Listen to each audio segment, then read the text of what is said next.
जब दलित पिछड़ों के हक का सवाल आता है तो हर मामले पर लगड़ी मारने का काम कोई करता है तो भारतीय जनता पार्टी और उनके गठबंधन के लोग करते हैं। केवल शिक्षण संस्थाओं में या शिक्षा विभाग तक ये चर्चा सीमित न रह जाए, क्योंकि आज देश के किसी भी विभाग को उठा लोगे तो हर विभाग में अन्याय, अत्याचार और शोषण लगातार हो रहे हैं साथियों।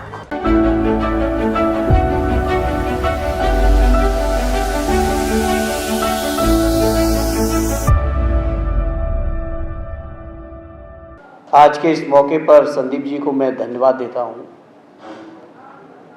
कि इस शानदार कार्यक्रम में मुझे न केवल अपनी बात को रखने का मौका दिया बल्कि बहुत सारी बातें सीखने और समझने का भी मौका दिया। उसके लिए संदीप जी आपको बहुत बहुत मैं धन्यवाद देता हूं।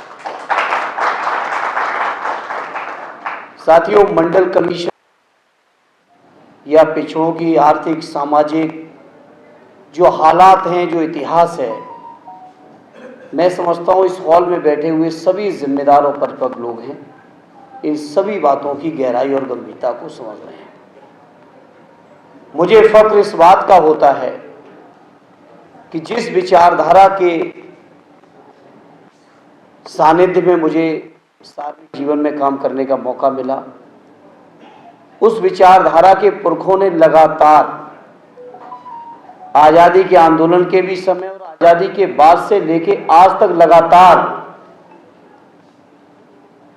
पिछड़ों के हक की, दलित भाइयों के हक की, माइनॉरिटी के साथियों के हक, अधिकारों की लड़ाई, आदिवासियों के हक और लड़ाई को लड़ने में कहीं कोई कसर और कोताही नहीं की। साथी रतनलाल जी जैसे जहां लोग हों, निश्चित तौर पे लगातार हर मोमेंट, हर विचारधारा या राजनीति करने वाले लोगों के सामने हर नए दिन बेहतर से बेहतर करने का एक स्कोप बना रहता है।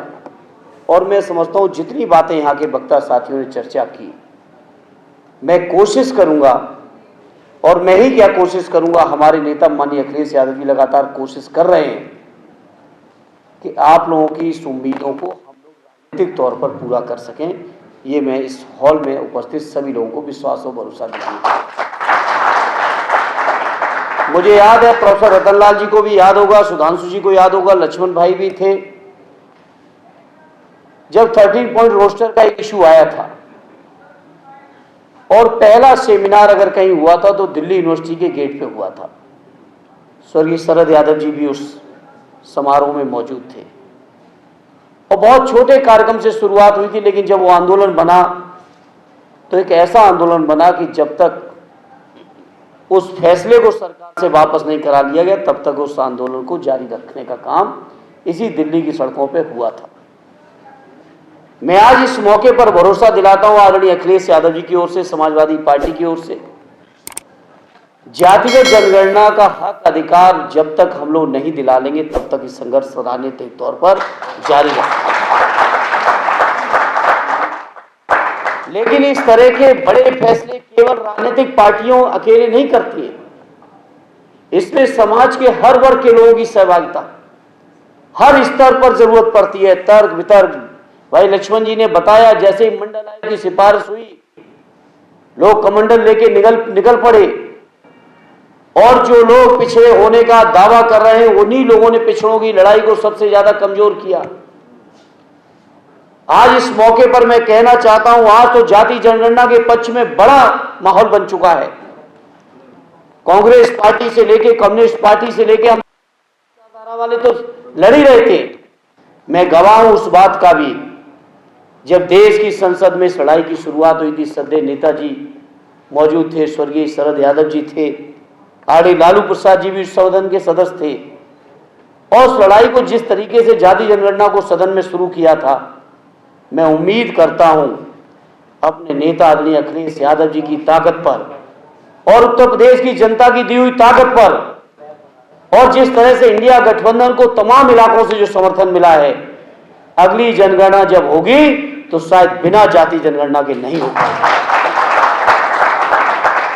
और उसके लिए जो भी संघर्ष की जरूरत पड़ेगी, संसद के अंदर संघर्ष करना पड़ेगा, संसद के बाहर भी होगा, सड़कों पर भी होगा। और एक जो चेतना लाने की जरूरत है उसको लाने में आप सब लोगों को बहुत महत्वपूर्ण भूमिका निभानी पड़ेगी। सत्य नेताजी कहते थे, कई मुद्दे ऐसे होते हैं जिन मुद्दों पर जब राजनीतिक लोग केवल अगर बहस और चर्चा छेड़ते हैं तो दूसरे तरीके से लोग उसको, उन बातों को घुमाने का प्रयास करते हैं।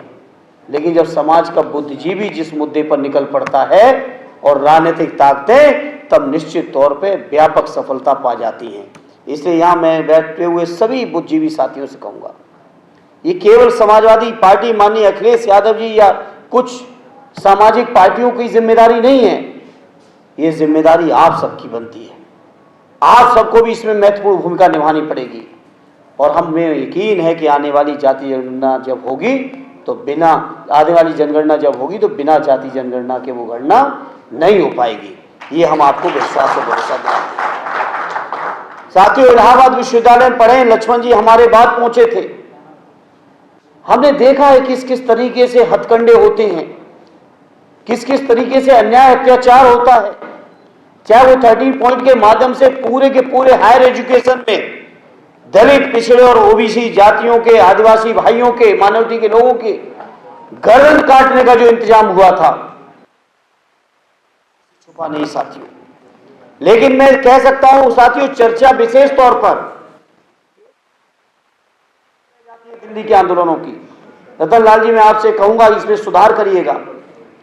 केवल शिक्षण संस्थाओं में या शिक्षा विभाग तक ये चर्चा सीमित न रह जाए, क्योंकि आज देश के किसी भी विभाग को उठा लोगे तो हर विभाग में अन्याय, अत्याचार और शोषण लगातार हो रहे साथियों। हर शोषण के खिलाफ हमें और आपको लड़ना पड़ेगा, क्योंकि आज केंद्र की सरकार और प्रांतों की सरकारें हो, कुछ चुनिंदा सरकारों की बात में नहीं करता, अधिकांश सरकारें आज प्रांतों में भी ऐसी बैठी हुई हैं। केंद्र की तो बैठी है जो कैसे आरक्षण के हक को खत्म किया जाए, कैसे मंडल आयोग की मूल भावना को खत्म कर दिया जाए, इस बात के लिए लगातार षड्यंत्र हो रहे हैं। आज ये क्या है एनएफएस, नॉट फाउंड सुटेबल, बताओ क्या है, क्या है बताओ लेटरल एंट्री, किस तरीके से कमीशन काम कर रहे हैं। मैंने तो कई बार सदन के अंदर भी कहा और आज इस मंच से भी कह रहा हूं, मैं जानता हूं कि जो आयोगों में हमारे अभ्यर्थी जाते हैं, इस वर्ग के लोगों के, ओबीसी, एससी, एसटी और माइनॉरिटी के, उनके साथ भी कितना सौतेला व्यवहार है कि ये किसी से छुपा नहीं साथियों। ये लड़ाई को व्यापक लड़ाई मान के, निश्चित तौर पर इस लड़ाई का अगर कोई पहला टूल है तो जाति जनगणना है। आरडी अखिलेश यादव जी ने कई मौकों पर कहा कि देश के अंदर जाति जनगणना कर लो और 100% आरक्षण कर दो, जिसकी जितना भी संख्या है उतनी ही सबको आरक्षण दे दो, जिससे किसी भी कोई ये कहने का हक और अधिकार ना बचे कि हमारे साथ अन्याय हो रहा है। हम पिछड़े वर्ग के लोग, हम दलित वर्ग के लोग, हम आदिवासी लोग, हम लोग बड़े दिल के लोग हैं। हम नहीं चाहते किसी के साथ अन्याय करना, हम नहीं चाहते किसी के साथ सौतेला व्यवहार करना, लेकिन हम ये जरूर चाहते हैं कि देश के जो इतना बड़ा वर्ग है, इस वर्ग का भी न्याय, हक और अधिकार पूरी तरह से मिलना चाहिए। ये हम जरूर चाहते हैं साथियों।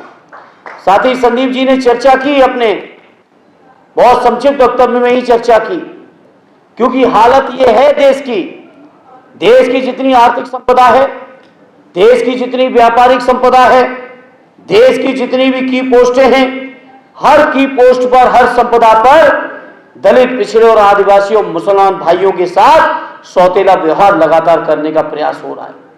ये बीजेपी के लोग जो भाषणों में, मंचों पे जाके, चुनावों में जाके पिछड़े बन जाते होंगे, लेकिन बड़ी जिम्मेदारी से कह रहा हूं, 15 साल का मुझे भी संसद का अंदर का अनुभव है।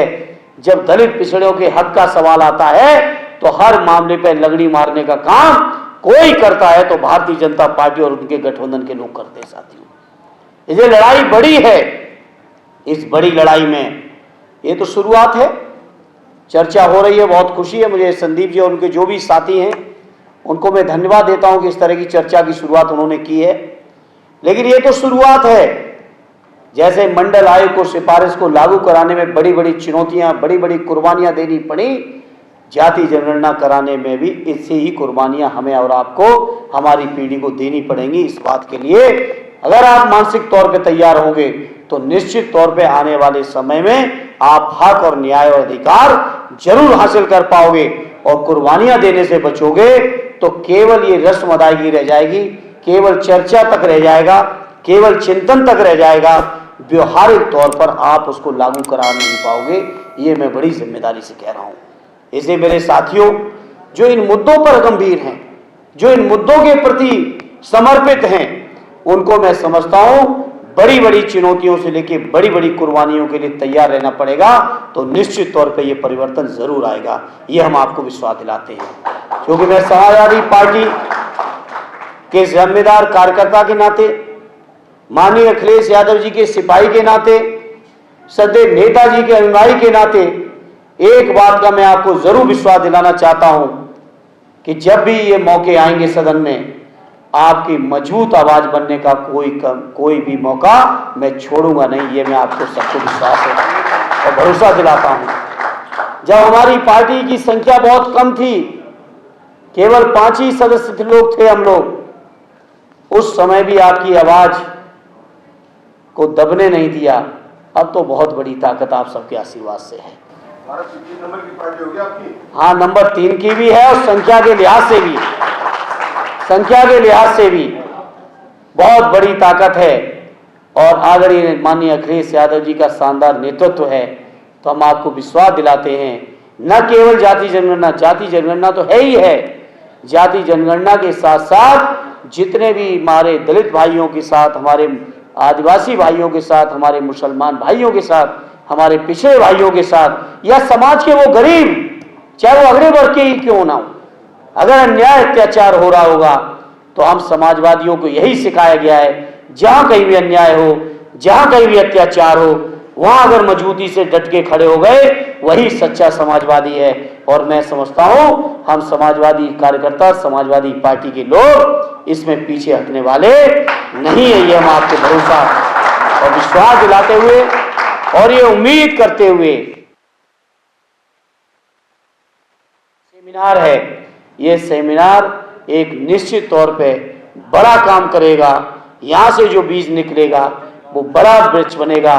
इस उम्मीद और विश्वास के साथ एक बार फिर संदीप जी और उनके जो भी साथी इसमें शामिल हैं, उन सभी को मैं हृदय से, इतने शानदार वक्ता साथियों के वक्तव्य को भी सुनने का मौका मिला, उसके लिए उन सभी वक्ताओं को भी मैं हृदय से धन्यवाद देते हुए अपनी बात को विराम देता हूं। जय हिंद, जय भारत।